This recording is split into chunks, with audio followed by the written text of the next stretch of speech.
And we are back for prepping for winter with the Victarion sample chapter. The Victarion sample chapter is our shortest sample chapter, in part because it's only the first half. George R.R. Martin did once read a longer version of Victarion at a convention, but no transcript of that reading exists, though there is a short summary which we'll talk about later. When we last left Victarion in A Dance with Dragons, half of his fleet had been lost, but he does stumble upon Mokoro and makes a notable detour to the Isle of Cedars with its monkeys and pigs.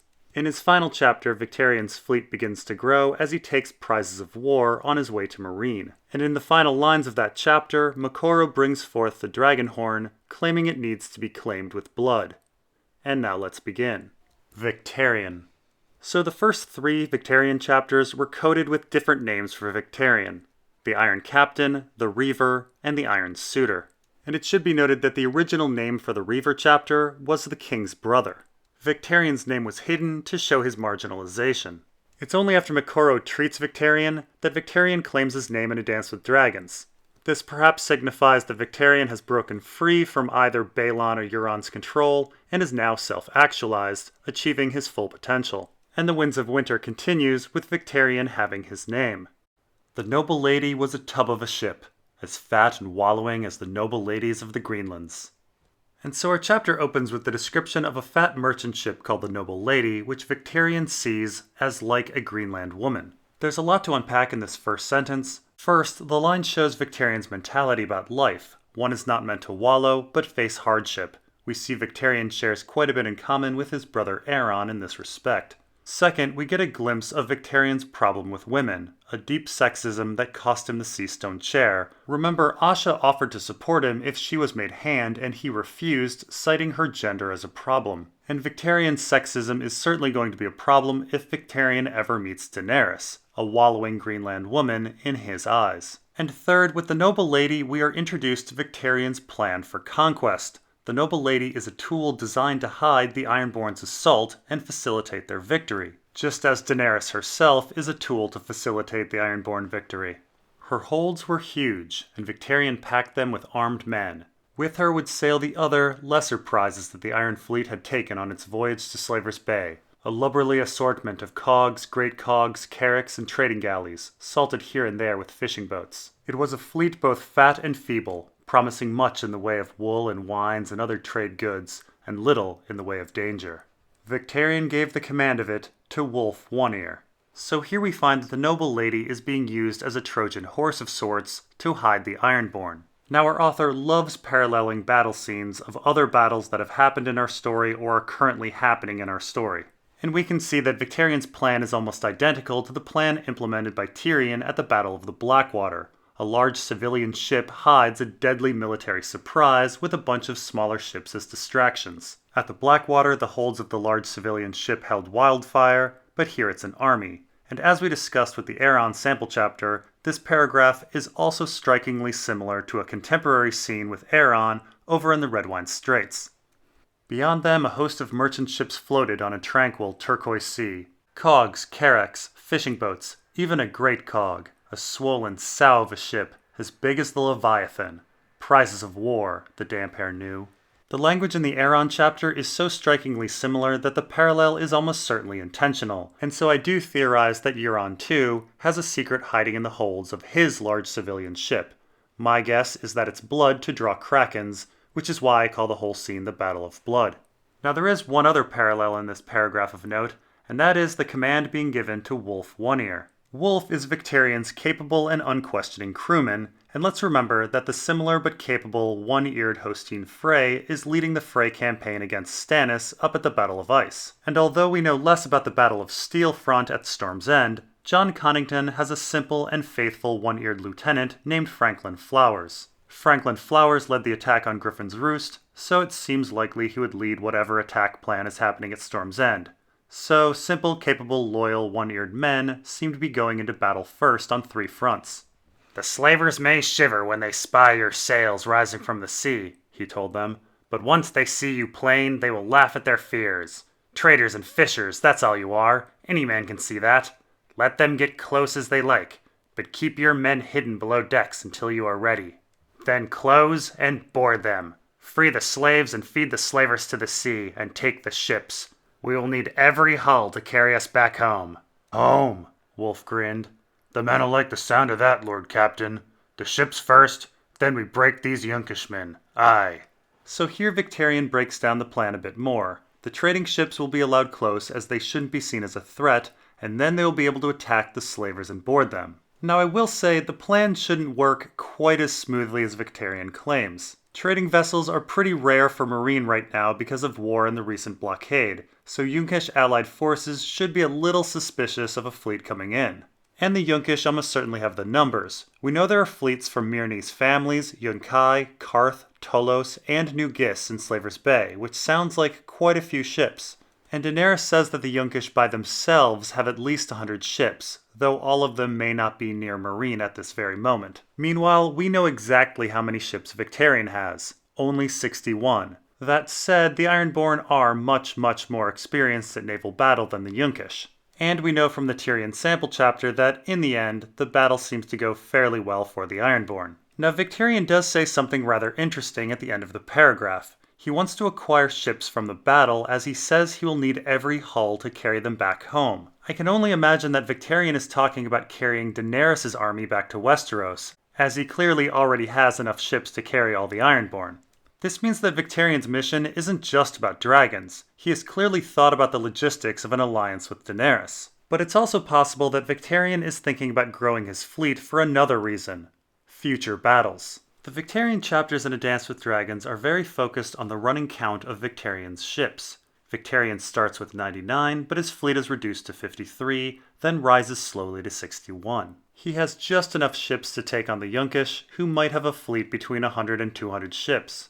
However, we also have to remember that on the way to Slaver's Bay is the Volantene fleet, of between 300 and 500 Drummonds. For Victarion to stand a chance against it, he needs to pick up some more ships, which this Battle of Fire could do. If Victarion is able to get, say, 100 Yunkish-aligned ships, then his numbers aren't looking so shabby, and in A Dance with Dragons, about 50 Ironborn ships went missing.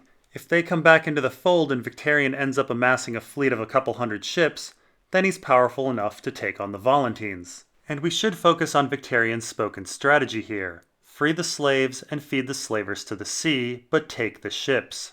Victarion is freeing the slaves, he's taking over Daenerys' mission, and Daenerys is gone.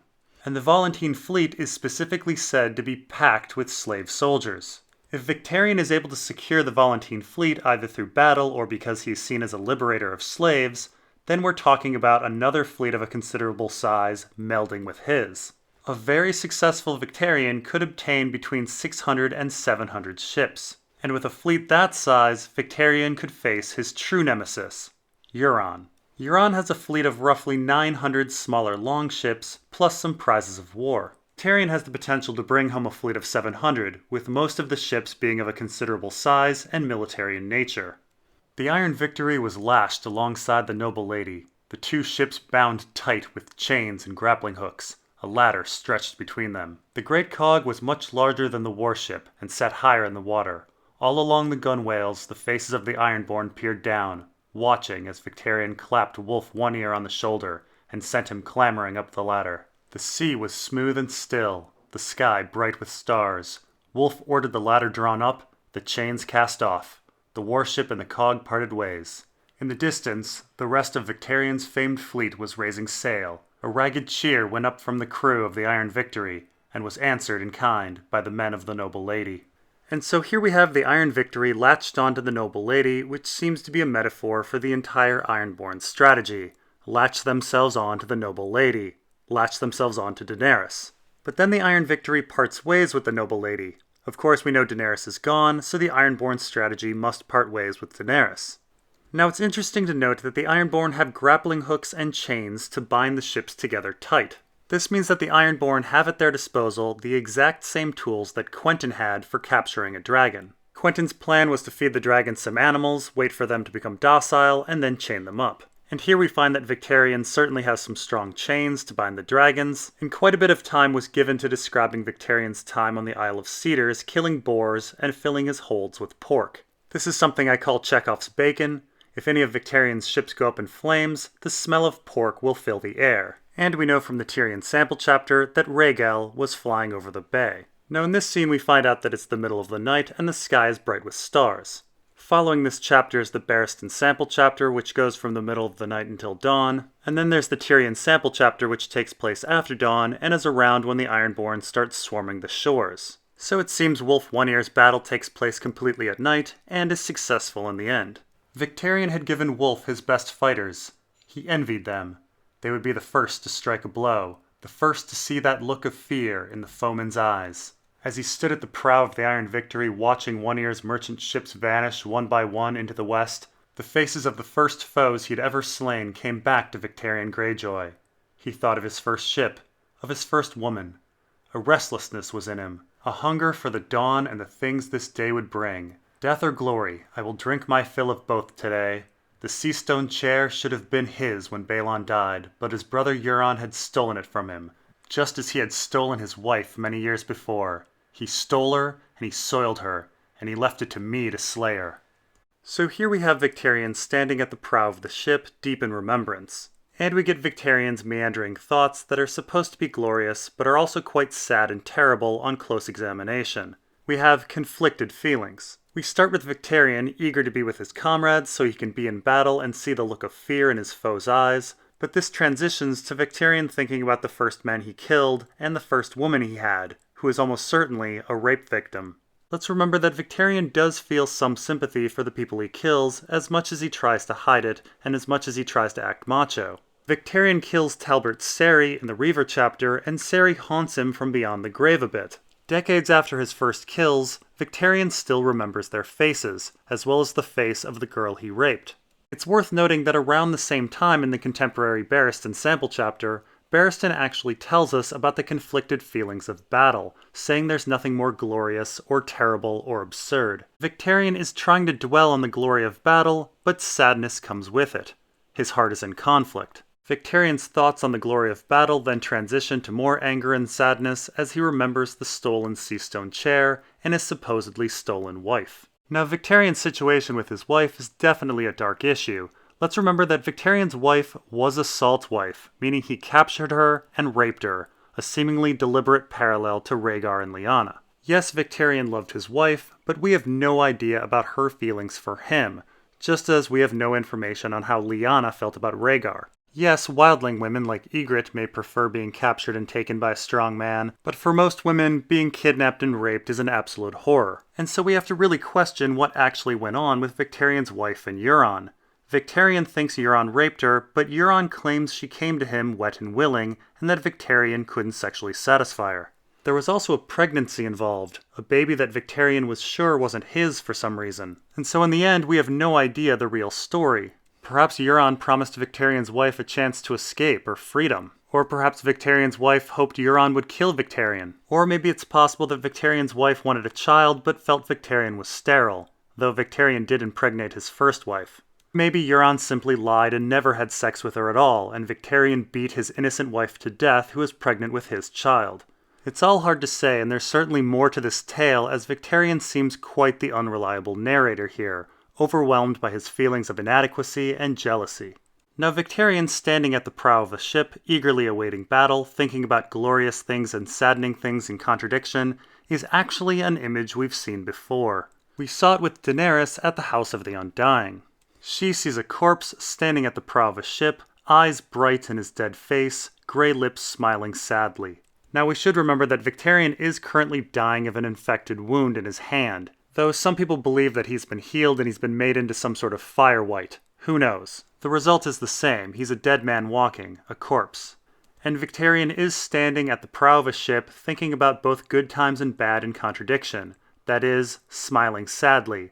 A Greyjoy, if you will. Additionally, his eyes are bright, that is, eager, as Victarion is eager for battle. This image of Victarion matches up pretty darn well with the House of the Undying, certainly better than anything else we've seen. Whether it's a true match or a misdirection, this callback to the House of the Undying with Victarion seems to be intentional. All that was done and gone now, though. Victarion would have his due at last. I have the horn, and soon I will have the woman. A woman lovelier than the wife he made me kill. So here we get more of Victarion's mindset. We can see that Victarion suffers from massive feelings of inadequacy and deep-seated sexism, and we can see his main drive is his rivalry with his brother. Daenerys is simply an object. It will be interesting to see Victarion and Daenerys butt heads if they ever meet. Now here we find that Victarion has placed all of his faith in the dragon horn, and I do wonder if this is nothing but a magic feather that will provide nothing but a placebo effect for Victarion. We should note that Victarion has everything he needs to conquer Slaver's Bay with or without the horn. He has the best seafaring fighters around, and the ability to grow his fleet, which he's been slowly doing. Additionally, his hulls are filled with pork and grappling hooks and chains that can be used to capture dragons. Also, he's been freeing slaves, something that may endear many of the soldiers to his cause, causing them to join him. Victarion doesn't actually need the horn, he can win without it. Now on a different note, I should mention that our author does love to use phallic imagery, and yes, the horn is a stand-in for dicks and perhaps vaginas as well. One could argue that a horn can be either. It's no secret that Victarion has massive feelings of inadequacy that are heavily linked to his sexuality. Euron emasculates Victarion by having sex with his wife and mocks him for being sexually inadequate. He then follows this up by taking Victarion's political power and ordering him around. As a result, Victarion is massively insecure that he isn't manly enough, and the horn, which is repeatedly described in a sexual manner, is Victarion's attempt to remasculate himself by taking Euron's woman and Euron's power. And it's no coincidence that Victarion's libido increases and he starts having sex with the Dusky Woman in the Victarion chapter of A Dance with Dragons. It's in this chapter that the Iron Fleet starts growing, and Victarion becomes closer to Mokoro and the Dragon Horn. Victarion conflates sex with power, and the dragon horn is a symbol of this. And we'll see more of this later on in the chapter. And this is a good place to stop. We'll see you in Victarion 1 Part 2. Thanks for watching.